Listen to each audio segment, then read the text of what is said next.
Hey guys, this is Lior, and this is our weekly construction show.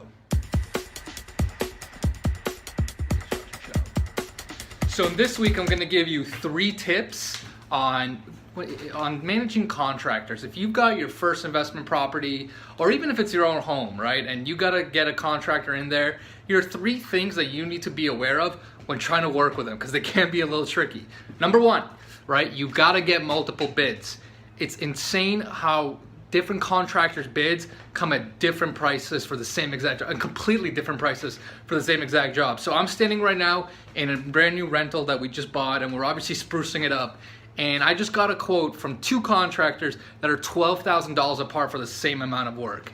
I mean, it's bizarre, it's insane. And the thing is, you gotta remember, contractors they vary in how busy they are. So if someone's more busy, he's probably gonna, they're probably gonna give you a higher quote versus someone that's kind of looking for work, is ready to go, is gonna be a lot more reasonable. So always make sure to get multiple bids so that you can gut check the price and make sure that you're not getting quote unquote ripped off.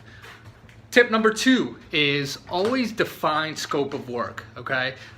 You wanna be in writing, right? You wanna be very, very explicit about, this is what our agreement is gonna cover. I need to do X, Y, Z. So for example, I was just dealing with a painter, and I made very, very, very clear, in our contract for the price that we decided, I need the ceilings painted, I need the walls painted, I need the base, the trim painted, and the baseboard painted. So I was very explicit about exactly what goes into the scope of work. If you're not there, and then you have to come to an argument, which I've been at, it's not a fun place, because you say one thing, he says the other, and unless it's in writing and it's predefined, you're gonna have a hard time.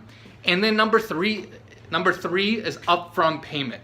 So if you're gonna do an upfront payment to a contractor, he tells you, look, I need X amount of dollars to go shopping for materials or whatever, that's fine, but you just need to be very, very careful. I would personally never give more than like 25-30% upfront, right? Because there's definitely the horror stories of contractors taking your money. You try to call them again, you call them tomorrow, they never pick up your call again.